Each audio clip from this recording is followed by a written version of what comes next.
Hello and welcome back to our channel. Today, get ready for a riveting cinematic experience as we dive into a movie that promises to ignite your thrill receptors. So, buckle up as we unravel the mysteries in this timeless tale. Without further ado, let's dive into the compelling journey of Holes Together. In the middle of the desert, a bunch of boys are digging holes in the sand under the scorching sun. Suddenly, a rattlesnake appears nearby and a boy that can't take the work anymore decides to take off his shoes to touch the snake, meeting his end. Meanwhile in the city, Stanley Yelnats IV is walking by when suddenly a pair of shoes falls on his head, knocking him down. Since his dad is working on a cure for stinky feet, Stanley decides to bring the shoes home, but at that moment the police surround him. Those shoes belong to a famous baseball player and were stolen from a charity event, so now the cops think Stanley did it. The police take him to see his parents and immediately notice suspicious things. His dad, Stanley III, has an apartment filled with dozens of shoes, and Stanley IV has posters of the baseball star on his wall. Considering this proof, Stanley is taken to court, where he's offered two options: jail or spending 18 months in Camp Green Lake. Stanley obviously chooses the camp, and during the trip, he can't help wondering if this incident is part of the family curse. The bus crosses a vast desert full of holes, and for a second Stanley thinks he can see a merchant with his mule, but it seems it's just his imagination. He arrives at a small shady town, which is filled with boys wearing prison uniforms. Stanley meets the warden's right hand, Mr. Sir, who finds Stanley's name funny. The boy explains the family surname Yelnats is Stanley backward, and naming the son Stanley became a tradition to keep the pun. But Mr. Sir doesn't care and proceeds to share how things work here. The camp doesn't have watchtowers or fences because there's nothing but desert for hundreds of miles without a single source of water, so nobody dares to escape. Stanley is given only 2 sets of clothing and a shovel, which will be used to make holes. Every day Stanley must dig one hole 5 foot deep and measure it with a shovel. The longer it takes him to dig, the longer he'll stay out in the sun. He also has to be careful to avoid rattlesnakes and yellow-spotted lizards because they can kill him. Next, Stanley meets the camp's counselor, Dr. Podansky, who shows him around and tells him the number 1 rule is not to bother the warden. Podansky makes the other boys take Stanley to the place where he'll sleep, which is vomit stains from the dead child. The doctor calls the guys by their real names, but they only refer to each other by using the nicknames they've acquired here. The youngest boy is Zero, who gets called that because he never talks. Afterward, Stanley asks where he can fill his canteen, but when he uses a boy's real name, the guy pushes him around to remind him to use the nicknames. Then Stanley grabs dinner, which is just beans made in different ways. X-Ray steals some of his food, claiming he deserves it more because Stanley hasn't dug today. The boys ask Stanley why he was sent here, and when he answers he stole famous shoes. Zero shocks everyone by asking him if they had stars on them. As Stanley confirms it, he remembers part of the trial, during which the baseball star explained he grew up in an orphanage and that's why he donated to charity, calling Stanley a fake fan. Late in the evening, Stanley can't sleep and remembers that his grandfather claims the family is cursed. That's why Stanley III never is successful with his inventions. Even Stanley I was unlucky. He made a fortune in the stock market but was killed by an infamous criminal known as Kissing Kate. She got that nickname because she would kiss her victims after killing them, leaving bright lipstick on their faces. However, she didn't kiss Stanley. She just took his treasure chest and left him stranded in the desert. The next morning, the boys are woken up when it's still dark to start working. Everyone gets a tortilla for breakfast and a shovel, but when Stanley grabs one, X-Ray pushes him and takes it from him. It turns out X-Ray's shovel is shorter and doesn't let anyone else use it. When they arrive at the digging spot, Mr. Sir explains to Stanley that if he finds anything interesting while digging, then he must report it, and if the warden likes it then he gets the day off. However, Mr. Sir claims that they aren't digging for anything in particular, it's only to build character. All the boys get to work and when they throw the dirt, sometimes it falls into another hole. Stanley tries to ask them to be careful, but the boys just laugh at him while Stanley works on his hole. He thinks about the curse again. His ancestor Elia worked in a pig farm and fell in love with the boss's daughter Myra. He visited the local fortune teller Madame Zeroni to learn how to win the girl's heart, but Zeroni told him to forget about the girl and travel to America to meet his fate. Elia didn't give up and asked his boss for Myra's hand. However, there was another candidate offering a huge pig as dowry and Elia was turned down. He returned to Zeroni, who finally took pity on him and taught him a trick. Elia had to take a small piglet up the mountain every day to drink from the stream while Elia sang a tune for it. Elia would grow stronger and the pig would grow larger until it could be used as the best dowry. After handing in the pig, he had to come back and carry Zeroni up the mountain so she could drink too. If he failed to do that, a curse would fall on him and all his descendants. Stanley followed every step for a few days until the pig was huge, so he took it to his boss. However, both pigs were the same size and the boss let Myra choose who to marry. Myra couldn't make up her mind and offered a guessing game to decide, but Stanley was so offended by her flippant attitude that he decided to go to America like Zeroni first told him. Unfortunately, he forgot to take Zeroni to the mountain before leaving, so she cursed the family as promised. Back to the present, Mr. Sir stops by the holes with his truck so the boys can fill the canteens with water and teases Stanley for getting his first blisters on his hands. The first one to finish working is Zero, who is a very fast digger, and the boys think he eats the sand. When Stanley finally finishes his hole, nobody helps him get out of it, so he has to learn to climb out alone. Once he's back in town, he finds Mr. Sir pointing a gun at him, but actually he's shooting a yellow spotter lizard. The shot misses and the lizard jumps out to attack Stanley, but Mr. Sir shoots again and the little lizard dies. Days start to pass and Stanley starts getting used to the camp's routine. He wakes up early, eats nasty beans, then spends the day digging, which causes more blisters on his hands. There often are dangerous animals around, and sometimes the shower doesn't even work. The other boys also keep bothering him, making fun of him for being a softie. Stanley lays low to avoid trouble, and when he writes to his mom, he lies and says he's having a wonderful time in a normal summer camp. One afternoon, Stanley discovers a fossil and brings it to Podansky. However, the doctor informs him the warden doesn't care about fossils. He also shares that there used to be a lake in this area and that the land surrounding it belonged to the warden's grandfather. This triggers a flashback showing how the town used to be lively and thriving. A merchant called Sam often came with his cart pulled by his mule to sell wonderful onions, which he claimed could cure all diseases and keep deadly lizards away. Sam had a crush on the local teacher Catherine and always brought a sack of onions just for her, so she would give a jar of peaches she gathered in exchange. All the men in town liked Catherine and disliked the attention Sam would get from her. One rainy day, Catherine had to send the kids home because of the leaks on the school roof, so Sam volunteered to fix them. This allowed him to spend more time and bond with her, so he started to fix other parts of the school too. However, he also had to watch how the evening adult class kept throwing inappropriate comments at her. The warden's grandfather Walker actually asked her out, but she turned him down, leaving him furious. Eventually, the school became the most beautiful building in town, but Sam lost his mule, so he got a boat instead. One rainy afternoon, Sam and Catherine finally gathered enough courage to kiss, unaware they were seen by Walker, who immediately spread the news around town. In just a few hours, the townsmen came together and burned down the school as punishment.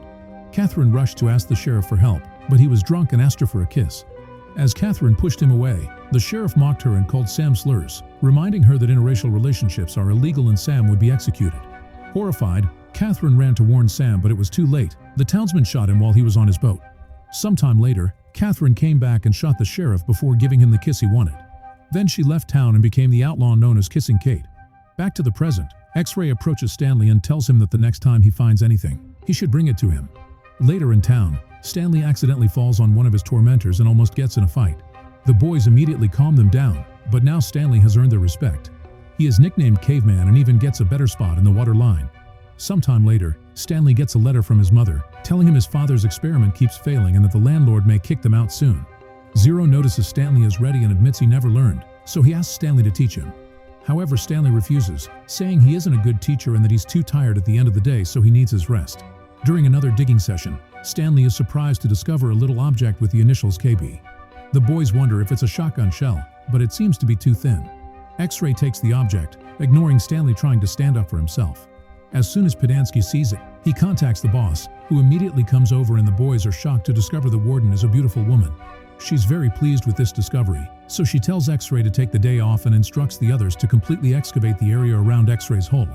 That afternoon, the boys work much more than usual, but they don't find anything because it's the wrong spot.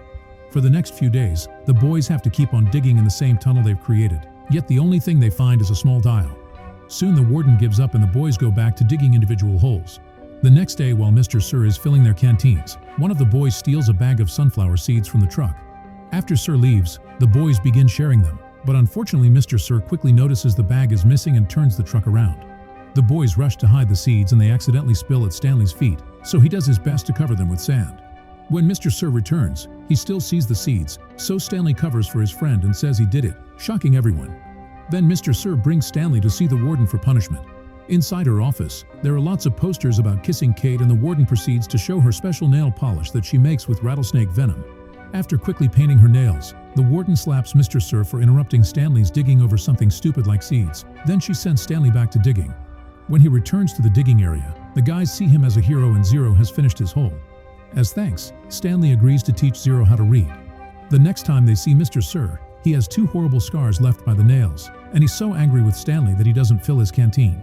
As Stanley remembers what he saw in the office, he thinks that the little tube he found was Kissing Kate's lipstick. Another flashback shows that Kate only killed the people who were involved in Sam's death and the destruction of the school. However, she did steal a lot, and after taking the treasure chest from Stanley I, she buried it where the lake used to be. While she was resting, she was found by Walker and his wife, who were desperate for money because the town went to ruins after the lake dried on the day of Sam's death. Instead of killing them, Kate decided on a sweeter revenge. She let a lizard bite her and took the location of the chest to her grave. That way William and all his descendants, like the warden, would be digging forever in such a big desert. Back to the present, Stanley begins teaching Zero how to read and write. Zero reveals his real name is Hector Zeroni, meaning he's a descendant of Madame Zeroni. Since Zero is such a fast digger, he starts helping Stanley with his holes, which makes the other boys envious. One afternoon, Zero shares the story of his mother, who worked hard to provide for him, but one day she disappeared. Since then, Zero has been living on the streets. Sometime later, one of the mean boys continues to give Stanley a hard time for having help in the hole.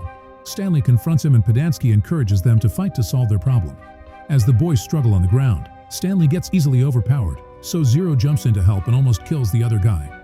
Podansky shoots in the air to make them stop, and soon the warden comes by to hear what happened. The boys tell her that Zero is helping Stanley, so he immediately clarifies that he's teaching Zero to read in return. However, the warden is furious, and Podansky continuously makes fun of Zero as he calls him dumb. Zero finally snaps and hits Podansky with a shovel before running away in the desert. Mr. Sir wants to go after him, but the warden tells him not to. Zero had nobody, so they could just delete his files and pretend he was never here. In the evening, the boys discuss how Zero will die in the desert. Stanley can't stop worrying and thinks about the story of Stanley the First surviving 16 days in the desert after Kate robbed him. Apparently he found refuge in some place called God's Thumb, but nobody knows what it is, and Stanley the First couldn't tell because he was half crazy when they found him. The next day, a new kid arrives to replace Zero, which bothers Stanley. He makes a plan, and when Mr. Sir comes to fill their canteens, Stanley steals the truck. Mr. Sir immediately goes after him and holds onto the door, so Stanley tries to push him away and gets distracted, causing the truck to fall into a hole.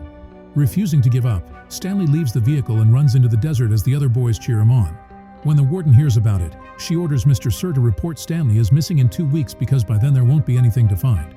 Under the scorching sun, Stanley continues walking and ignoring all the poisonous lizards in the area. Eventually he finds Sam's boat and Zero is underneath, tired but alive. He's been surviving by eating the peaches Kate had given Sam all those years ago, which became jam in the jars.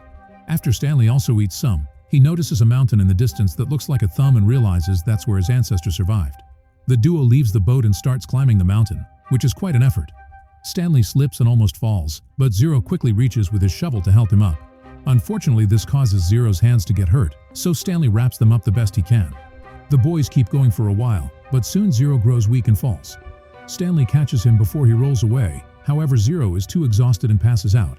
Refusing to give up, Stanley picks his friend up and carries him all the way to the top of the mountain, just like his ancestor had taken the pig. Eventually Stanley sees some green and discovers a small stream with water and Sam's delicious onions. He immediately wakes Zero up and both boys eat and drink to recover. Stanley also sings a song that his family likes, not knowing it's the pig's song passed through generations. Now Madame Zeroni's soul can rest in peace. As the curse is lifted from the family, Stanley III finally finishes his invention and discovers an effective treatment for the foot odor by blending peaches and onions, so the family celebrates. The next morning, Zero makes a huge confession. He was the one who stole the shoes. He had seen the shoes as a donation for the shelter he was in and just took them, not knowing they were famous. However, the police soon went after him, so he took them off and threw them over the bridge, accidentally landing on Stanley. Zero ended up getting caught while stealing shoes from Payless the next day. Stanley isn't mad though. In fact, he sees this as destiny and is glad it happened. Meanwhile, Stanley's lawyer arrives at the camp to pick him up because it's been decided he's innocent. The warden kicks her out, but the lawyer promises to come back with reinforcements. Back to Stanley and Zero. Once they're feeling better, they return to the digging area and find the hole where Stanley found the lipstick.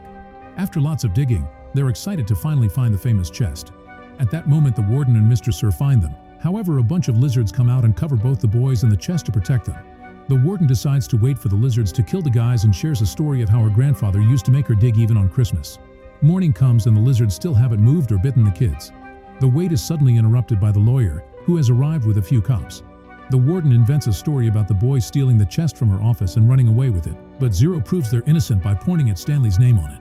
Afterward, they return to town and the lawyer puts the chest in her car before announcing they're leaving. However, Stanley refuses to leave without Zero, so the lawyer asks for his file. When they discover the file is missing, the cop makes a call to get permission for an investigation and learns that Mr. Sir is a criminal on the run and Podansky isn't really a doctor, so both man and the warden get arrested. At that moment, it rains for the first time in decades and the boys come out to celebrate.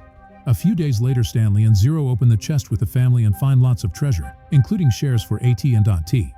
Stanley wants to share the treasure with Zero and the family agrees. So the first thing Zero does with the money is hire private investigators to find his mother, which results in a very emotional reunion. Sometime later, the camp is closed and the boys are sent to real counseling. Stanley's and Zero's families become neighbors in a fancy neighborhood, and their friends from camp visit them often. Stanley's invention becomes a huge success and the famous baseball star now works on his ads, proving it was all connected since the very beginning. Make sure to subscribe and turn on notifications so you can watch more videos like this. Thanks for watching.